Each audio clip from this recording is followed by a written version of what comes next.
Hey everybody, this is Rydo and we're back to Hand of Fate 2. So I exited out, it's a new day for me, and we were in the middle of a mission. So when we hit continue here, it'll be interesting to see if maybe we lost a little bit of progress. I imagine not. I exited the correct way by going to the menu and hitting exit. You would think it would save there. So we're in this mission of saving corrupted citizens before the Empire burns the city to the ground. We have 21 out of 60 citizens that we want to save, and there are 40 corrupted remaining. So it's going to be a lot of fighting corrupted and a lot of exploring. There seems to be some kind of timer mechanic, but I don't know how the timer mechanic is really working. And we're getting a lot of the city streets. With the idea of corruption being mentioned in a lot of these missions, it became fairly obvious that anytime the dealer gives us a card for a specific mission, it has this like corruption signal or symbol in the top right of each of those cards, which does imply that the cards and the events themselves are corrupted, and there may be a post-game uncorruption of the cards. The river's water, now putrid green, emanates with a miasma that turns your stomach. We have a drudge of corruption. Okay, so we've seen this before. You found yourself surrounded by another horde of corrupted. Mindless, they seem unaware of you. So we want to kill the corrupted, but boy is that a lot of corrupted there, so we want to try and ambush them. You know, we don't always have to fight everything we see, Malcolm's whispers. You draw your weapon and prepare to take the group by surprise. So what we want is gold. The pendulum swings. It's more realistic, like I think, though, to go with just silver. Or failure. A rain of blows fells the group of infected before they can respond. The dealer is going to remove one card. The remaining infected stand by idly twitching and writhing in sickness. Malcolm pats you on the back. Good job, I'm proud of you. I guess I should join in the fight. Together we dash toward them. So I think red or bad. Gold would be great, but the chance of hitting gold seems low. Yep. Failing doesn't really do anything for you. You must harness your will and find the quiet stillness inside and, you know, the red might be helpful too. I should land on the red once just to figure out. This is definitely a mission where I should have had some more precision helper items or assistance. The infected push you back before you can strike. They surround you frenzied. Right. We have a couple more uses of this Australia Scouts to assist, so we should probably just use them. Your artifact is empty now and will be of little use to you here.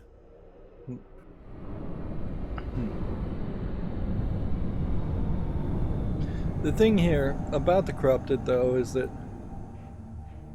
they're not that difficult to fight. Let's see. This is a new type of enemy. Inflicted, the rot grants power before it grants release.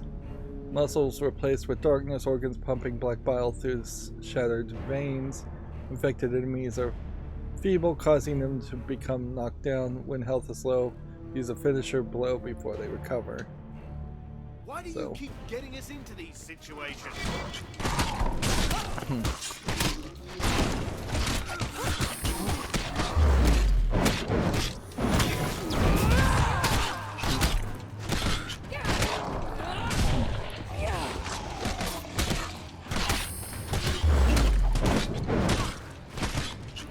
So it becomes, once again, fairly butt-mashy.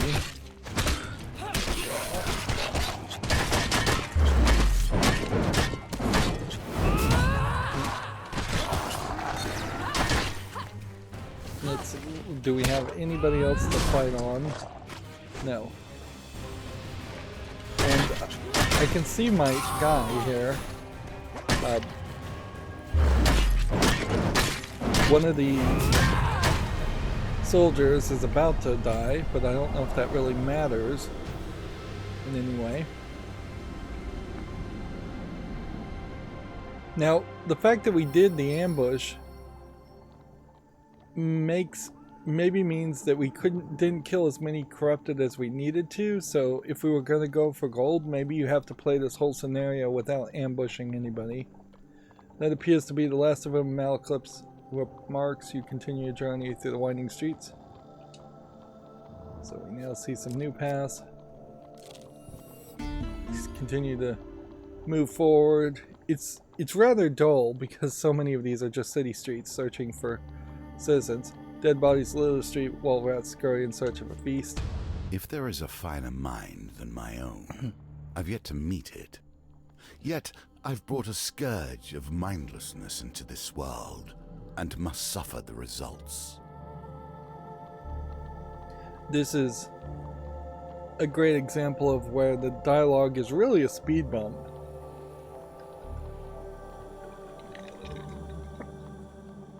I almost wonder if he shouldn't be talking when you're in the fight sequences, narrating over your actions, or even just commentating on your actions. Wounded peasant runs stumbling down the street, chased by a horde of corrupted. So we've got some more corrupted. He falls at your feet and begins to twitch. The blood from his wounds boils and blackens. Fight the corrupted, attempt to escape. Let's fight the corrupted. Ready your weapon as the horde draws near. That, I believe, is our last use of the scouts. Which I probably should have saved one use for the boss fight, but I want to see also if it refills. Keep them away from me.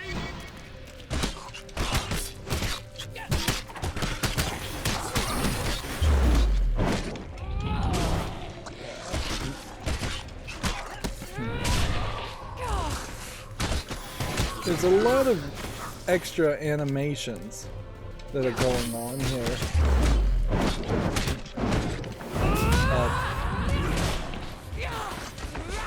With these finisher attacks, which really slows everything down.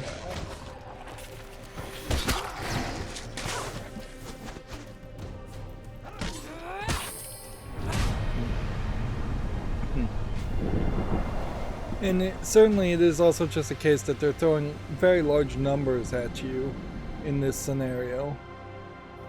It feels to me like the move very well should be that if this was just a dice game and dice rolls were happening and they said you were going to fight 5 corrupted enemies, then it would just be 5 dices, and the level of the corrupted enemies would be how high the dice could land, with the lowest level enemies only being able to do 1s or 2s and on a 6-sided dice, and higher levels being able to do 1s, 2s, 3s, 4s, 5s, and 6s. Certainly if you were going to take this into the world of the real world and make a tabletop game, that's probably how you would do it, is you would have either spinners or dice representing each enemy, and you would just be rolling dice. With the horde defeated, the townsfolk rush towards to tend to the peasants. They're welcome back. Grateful your to the perfection. Game of life and death. Protection. Not reading particularly Here well we see here. yet another wheel, each different, yet each bearing their own similarities. I think pretty much all of these are pretty good to land on, so we will just continue and take 10 food. Let's see what you do with that, given your position. Peasants hand you some food as they board the wagons. You have saved 5 citizens. From the streets you can see other paths. You gain 4 fame.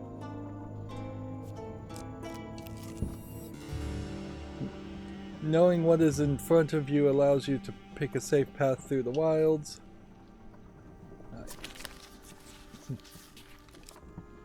So we know this is pretty random, so I think I just want to pick the first one always. The wilds are welcoming, their bounty plentiful. You feel soothed and reinvigorated by your exploration. Bunch of life. More life than I actually needed. The spread of the plague has rendered the district a blackened maze. The crust of contagion warps cobblestone and weakens foundations, making progress perilous. These are all the same city streets event. It's just there's a ton of different dialogue and description associated with the city streets event, which means that probably if you were playing Enlist mode, you would see city streets very often, probably to a point where it would get repetitive and annoying.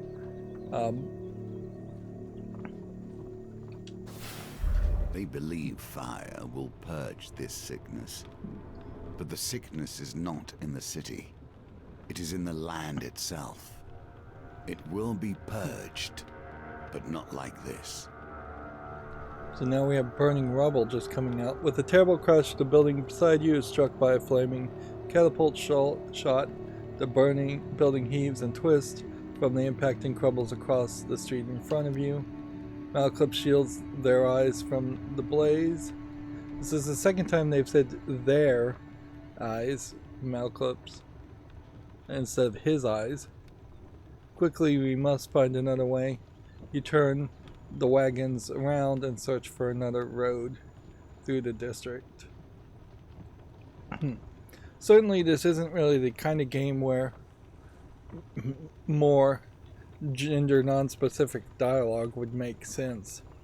And if they were going to do that, I think I would have you would have had to have made it fairly obvious throughout the entirety of the game.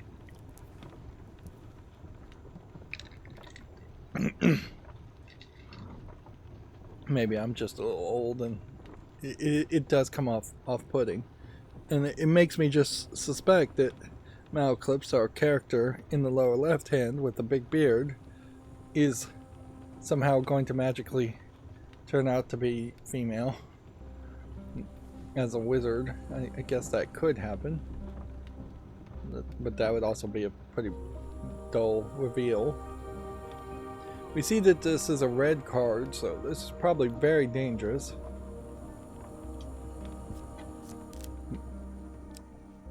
Well, I guess not so much, because it's just telling me to walk around it. Dead bodies litter the street while rats scurry in search of a feast. Pass through without incident. Interesting. So there's the city streets over here. There's the city streets over here, and it seems like I could land on burning rubble if I wanted to, and we may consider doing that. I have plenty of health. The spread of plague has rendered the district a blackened maze. The crust of contagion warps cobblestone and weakens foundations, making progress perilous. That is the same dialogue we've already seen. You navigate the maze without incident.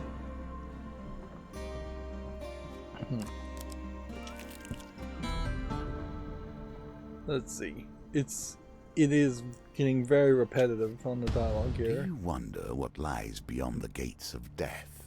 This corruption is but a small part of it. So once again we fight. Yeah, and I think if there is going to be an endless mode with the cards, there probably should just be a training mode with this fight mechanic. Keep them away from me. Since they're going to kind of force you to embrace that move anyways. And make you get at least somewhat good, even in apprentice mode with all this button mashing stuff.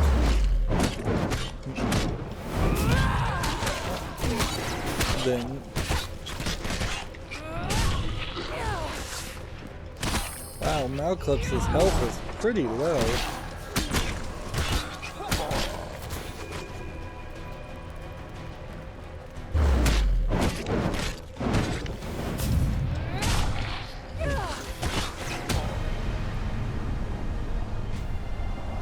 Yeah, I could see a training mode. I could see a all fight all the time mode. I could see a gauntlet mode where you are just fighting more and more enemies. An arena mode. With the horde defeated, the townsfolk rush to tend to the peasants. They're great for your protection. Do we really need gold in this? No. Do we need... We kind of just need food. But whatever, we'll take gold. Like, I will take the safety of having gold instead of re-rolling and potentially taking death. A peasant boards the wagon. The youth offers you a token of appreciation. Save 5 citizens. We can see other spots. Gain 4 fame.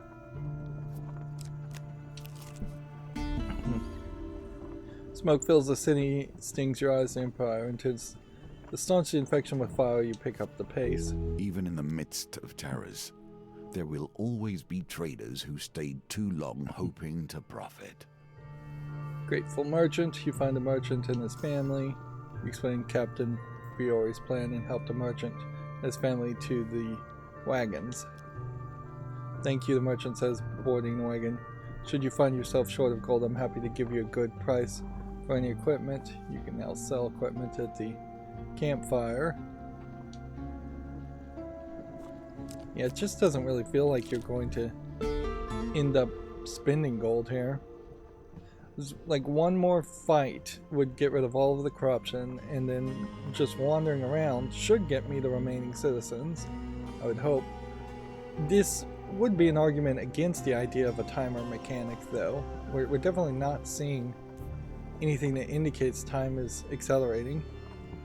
Alright,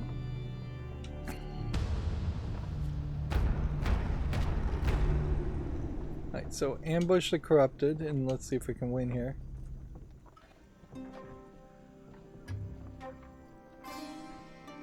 Seems like I can get silver pretty easily.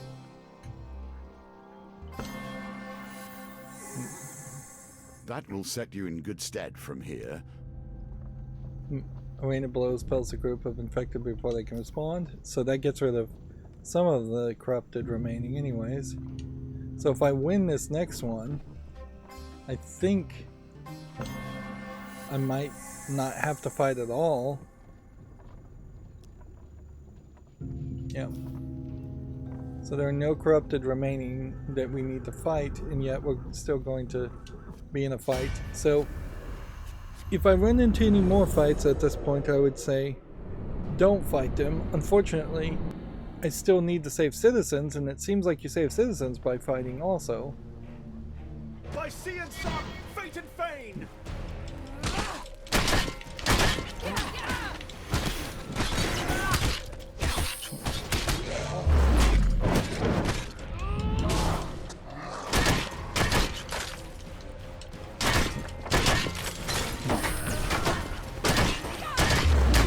These stronger guys feel like they are just straight up armored, and you just have to beat on them to defeat their armor.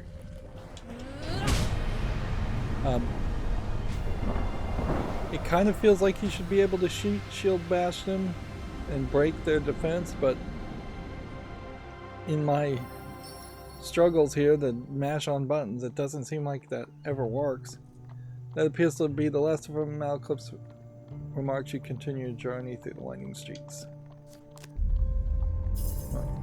We bring word from Captain Australia. The soldier explains with a salute. The infected horde at the gatehouse has subsided. The dealer removes the corruption counter from the map. Okay, so the corruption counter was that symbol on the last place we want to land, which means the last boss fight may be easier. It is as before, the gate is blocked by more layers of corruption. The wagons cannot get through, it must be destroyed. You thank the scouts and assure them that you'll head to the gatehouse in due course.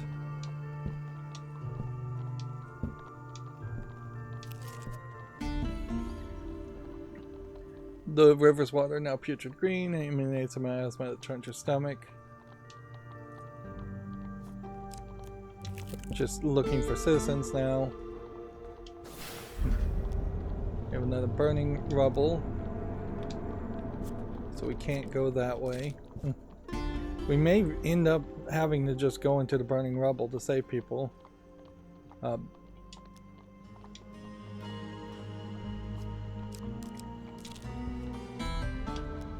It definitely seems to me like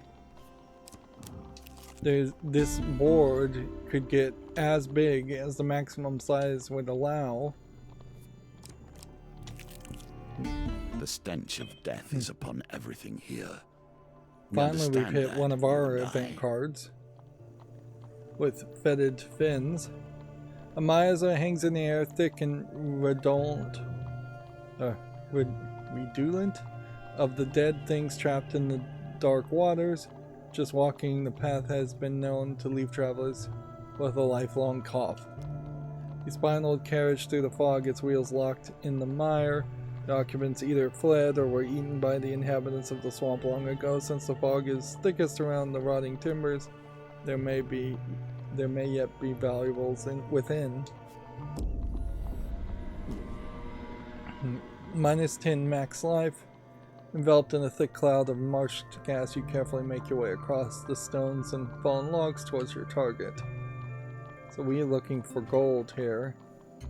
And we kind of need to really go for gold. And we don't know if we're really going to get two choices here. Or one. Nicely timed. Moving carefully along the carriage, you quickly gain access to a pair of locked crates contained within. Alright. And are we picking things? Let's go with this.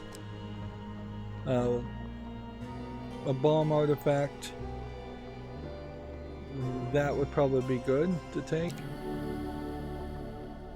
Over healing spirits, which is something we've already used. And then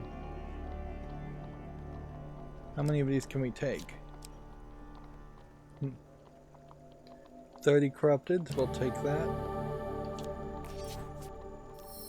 We could only take 2 items there. We probably should have looked at the other item.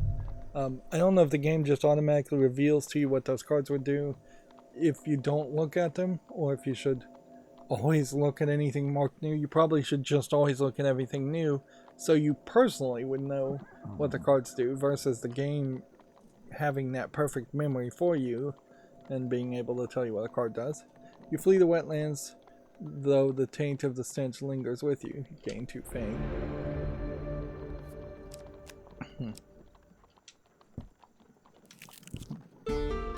Can you reach the end of this challenge before you starve to death? Time will tell. You probably need to camp.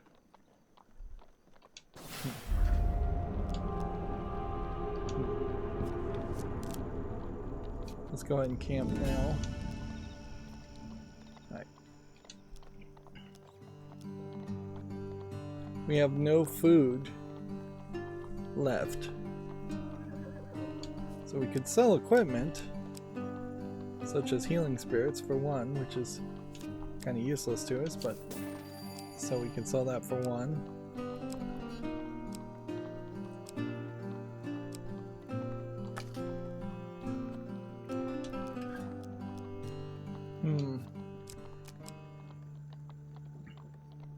So we're in a very bad position now, where we're out of food.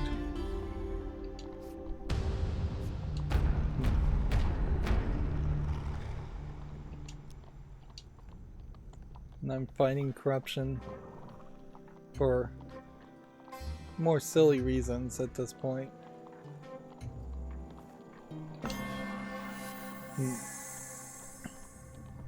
See, when I do a precision challenge like that, that's going to remove an enemy, which would be good.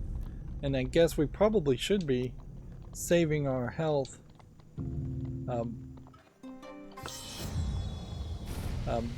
That way we can lose more health when we start to starve to death. Let me check my inventory. Actually, this doesn't starve, does it? With the pious robes. You lose 1 max life instead of taking starvation damage. So we're fine. As long as we have that equipped.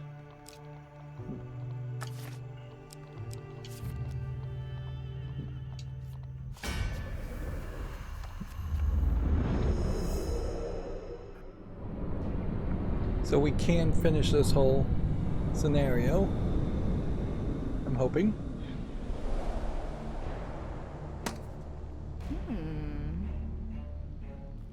This weapons, the bomb and the dark thirst are probably the great weapons to fight corrupted with. Bound with a great longing for a taste of corruption and blight.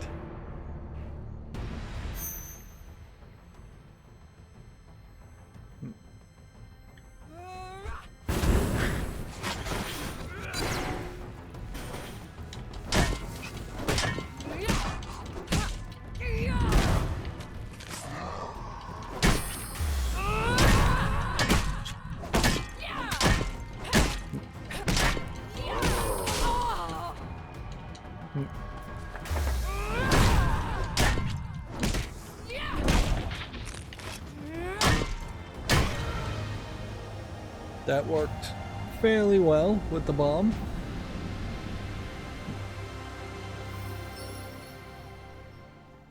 But we're not freeing people when we fight, so I may be wrong here, and it may actually be a case that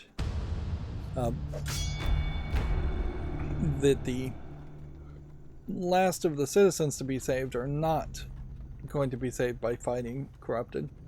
The unmistakable sound of combat alerts you to a group of townsfolk being attacked by an infected. One brave warrior struggles to hold back the horde. You rush to their aid. Okay, this will probably, almost certainly, save some citizens. As a different kind of encounter.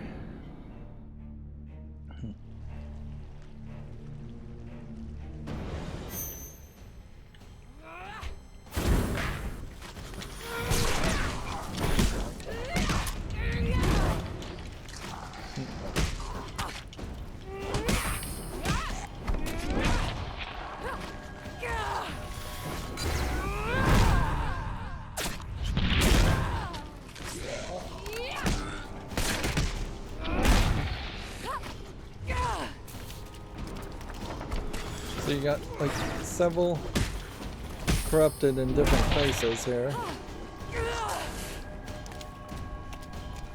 Wandering around.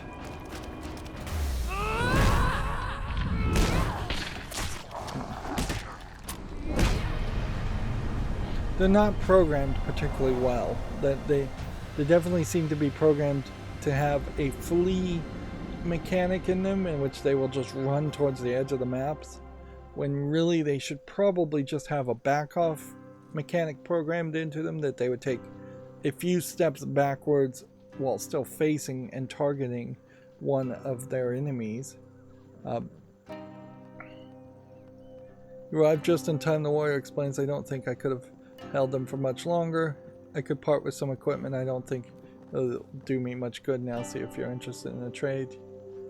You saved 5 citizens. We still need 16 citizens.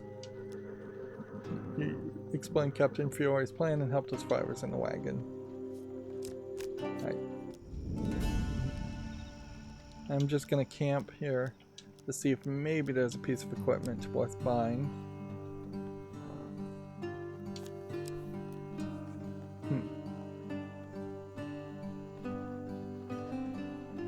Like, this is almost certainly the right card to go for. You know my thoughts on priests and their ilk. So we're losing just 1 max life every time we is starve. your reward, at least in potential. So now we have another of our selected event cards. Thus, it doesn't have the corruption in the top right. Road to Goblin Town.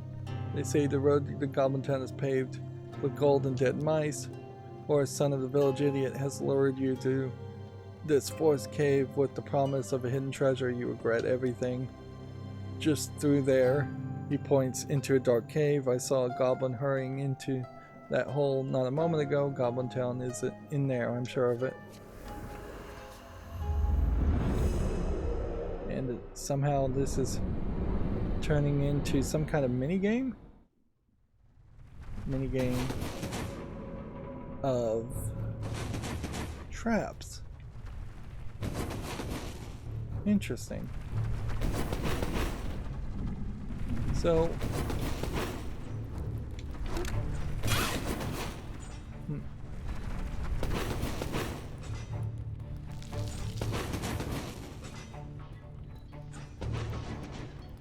let's see what that is. That got us +2 something.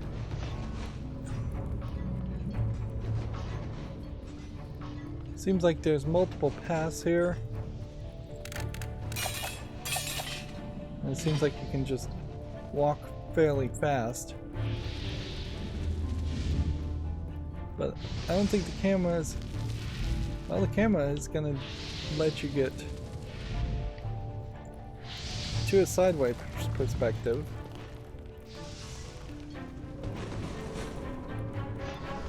But I don't know if there's really anything extra here worth getting.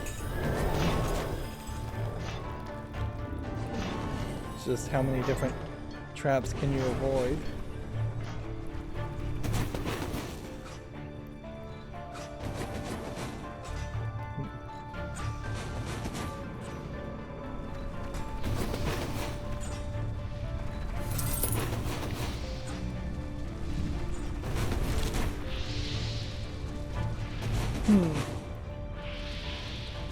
This is interesting, but I'm not sure that this isn't just DLC also. Yeah.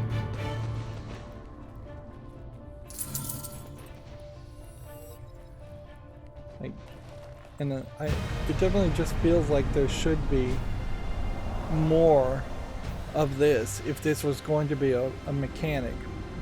And frankly, it's not a terrible thought. You do something like that, and then you can get rid of the repetition and the jankiness that exists around the fighting mechanic from the first game by just having you kind of wander and avoid traps. It would be very repetitive if we saw this too often, and maybe you would even want to see some traps and fights happening at the same place. Horace the Crestfallen is crestfallen when you tell him that the Goblin Town wasn't down there. You didn't find the Goblin Eater, probably used their wily magics. I tell you what, if you manage to get your hands on the Goblin, they might lead you there. We got 10 gold, 4 food, and 2 fame. We also got health back up to 94. Nicely and we done. got that reward.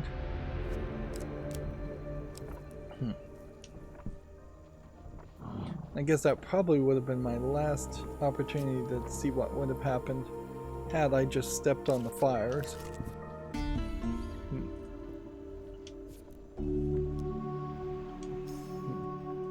8 more citizens to find. We could set camp and buy more food.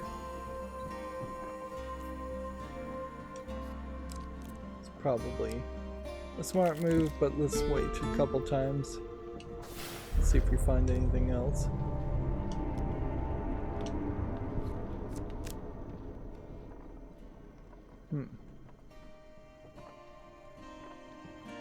So I kind of have to walk on this fire in this case.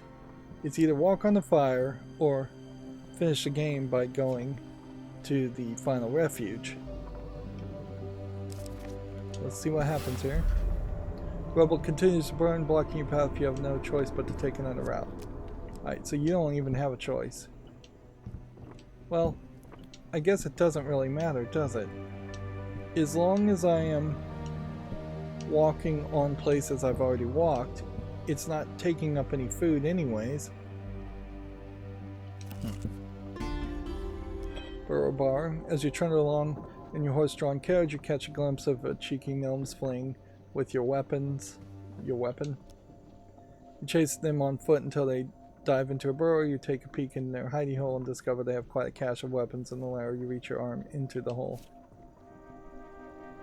So there's a special card event in this, and yet we really have no choice. With a sharp sting, you snap your hand out of the burrow with little round door slams in your face. We're gonna reach into the hole again. You knock politely on a small door, the gnome opens it without thinking. We're just gonna keep on doing this.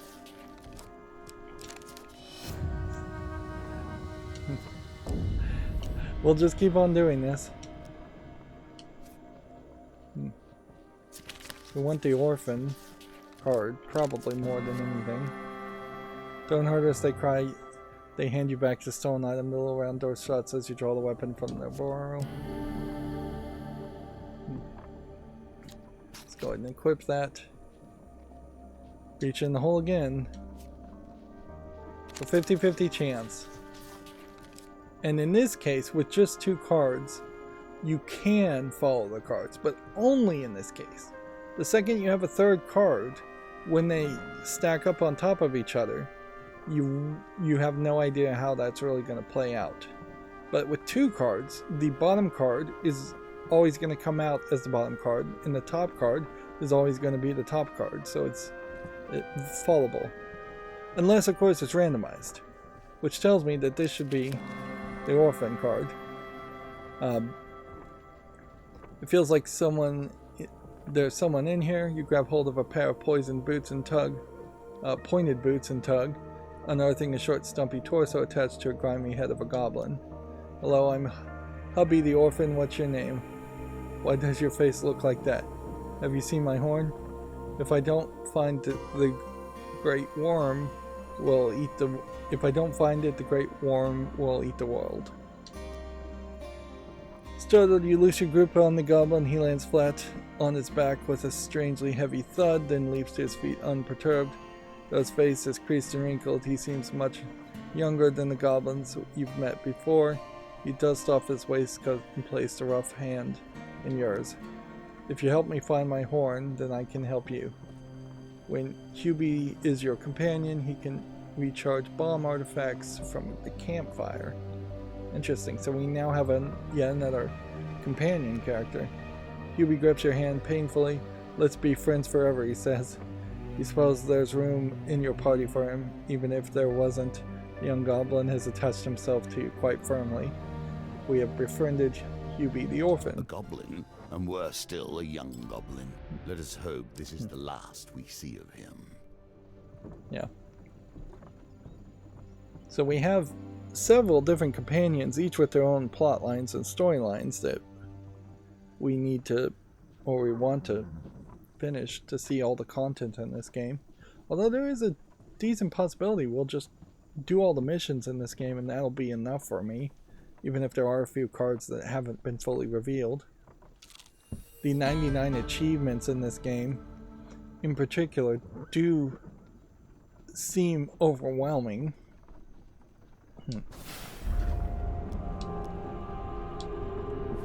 And so, whoops. With that overwhelmingness, let's go ahead and camp while we're at this. Okay,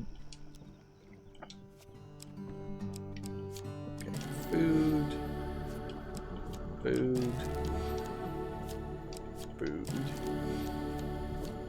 and food.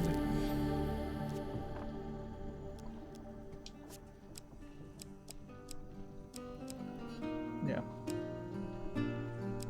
No real reason to sell equipment. We can't buy any equipment.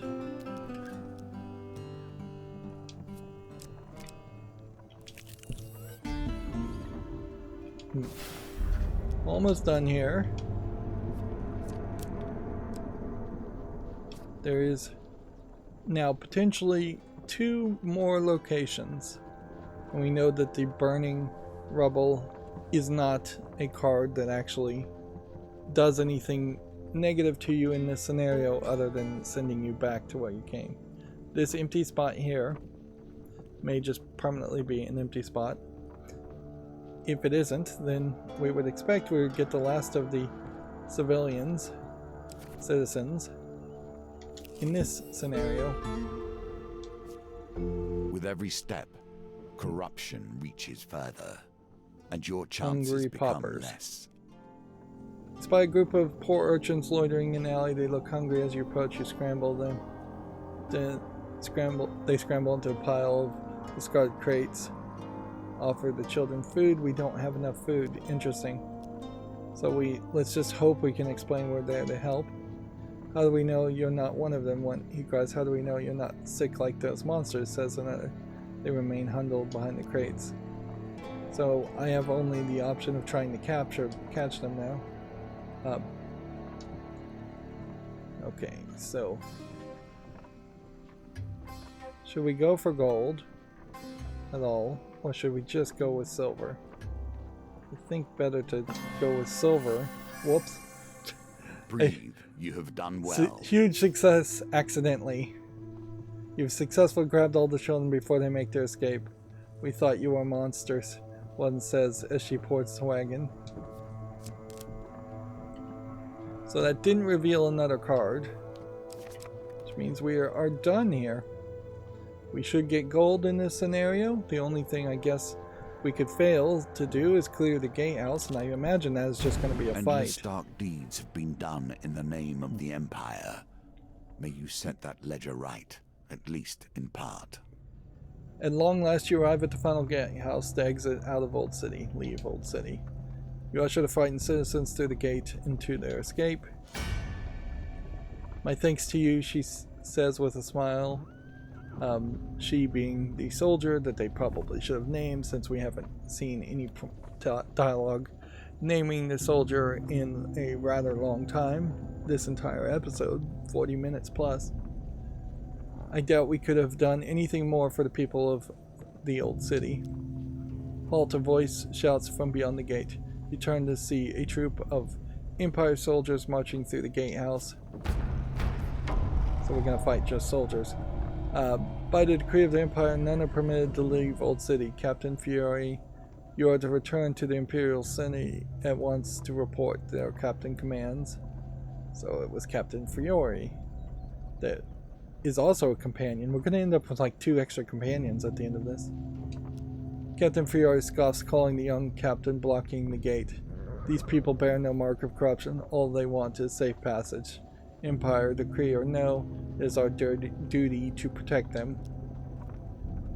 What good is a soldier who cannot follow commands? What is an empire without order? The young captain retorts proudly. By decree of the Empire, none are permitted to leave the Old City.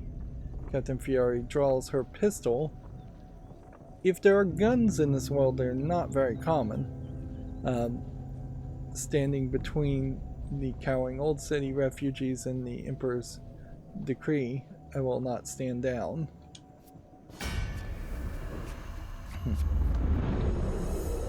I don't think it really adds much to the game to move it forward in time so that there are pistols or have pistols in general.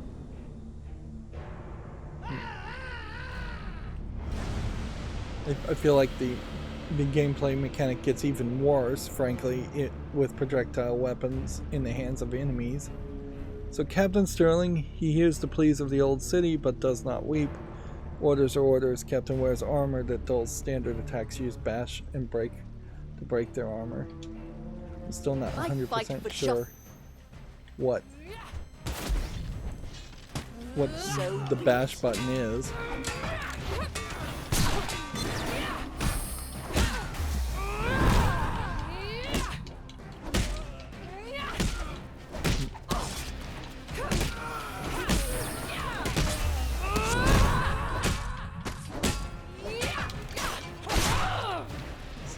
Yeah, that's kind of a great example. Just the flame ability too runs into that problem where you'll have some thieves that will throw flames on you when you get close. I'm at 51 health. And I just don't know how you really would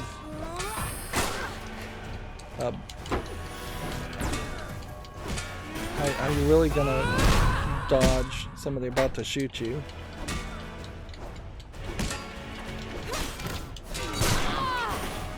I'm down to 15.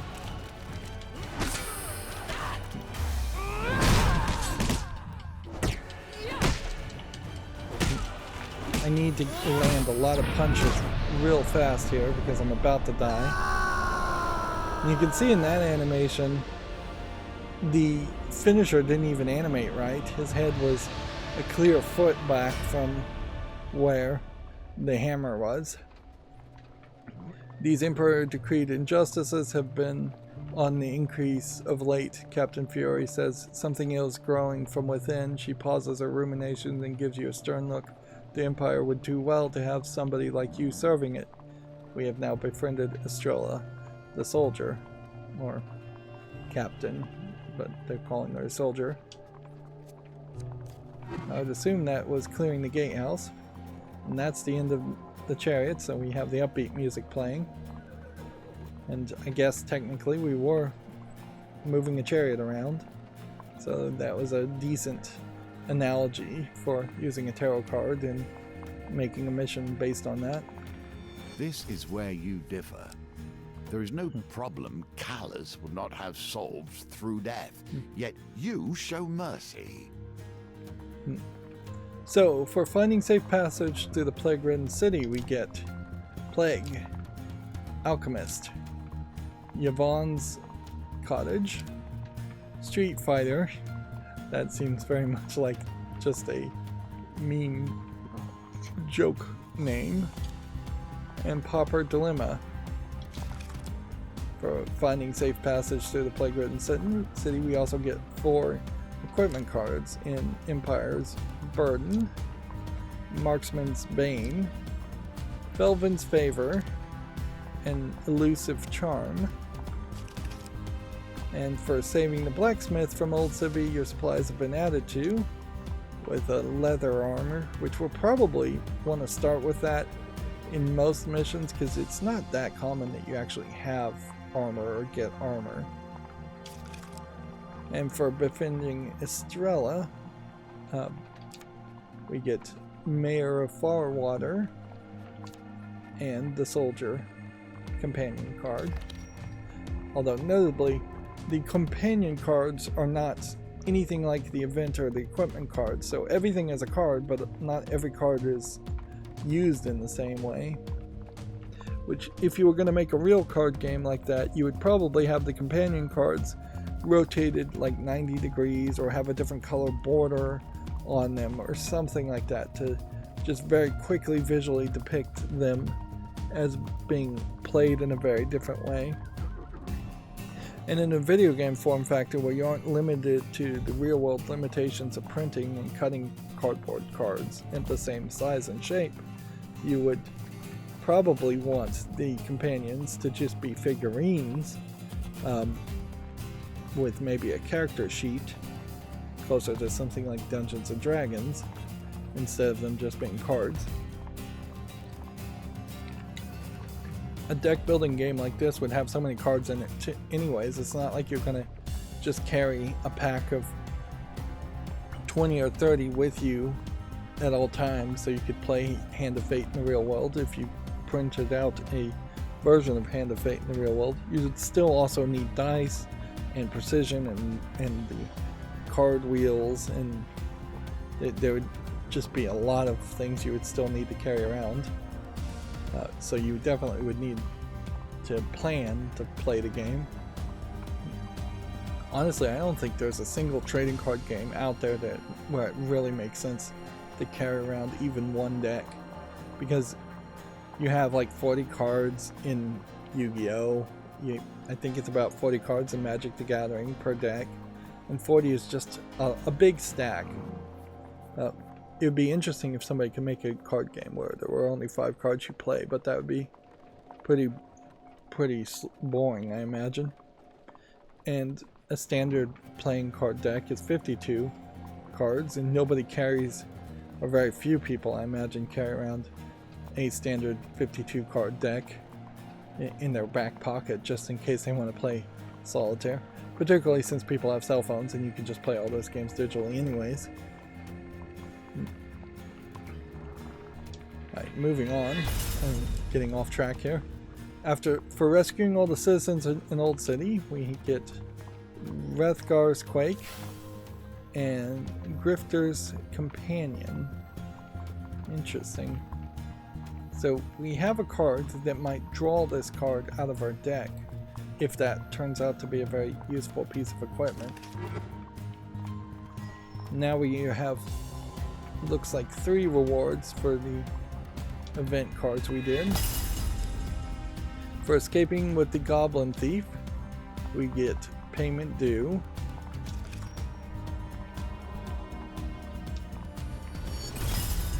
For surviving Horace's suggestion to enter the Tramp Dungeon, we get Follow the Goblin and One Drunken Night. And for pulling a goblin out of the ground like a turnip, we get World-Ending Worm and the Orphan Companion.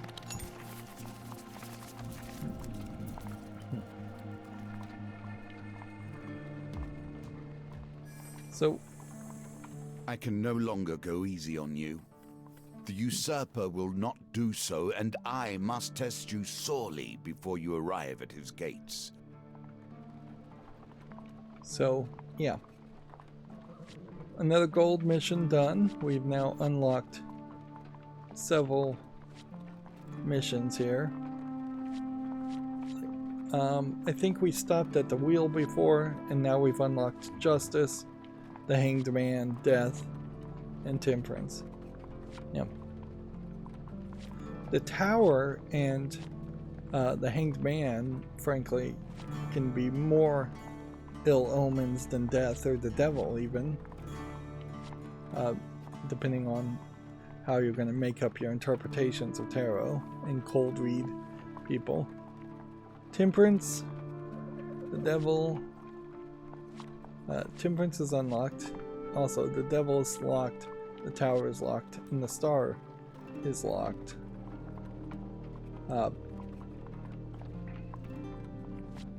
So there may actually only be a couple more missions after that. Yeah.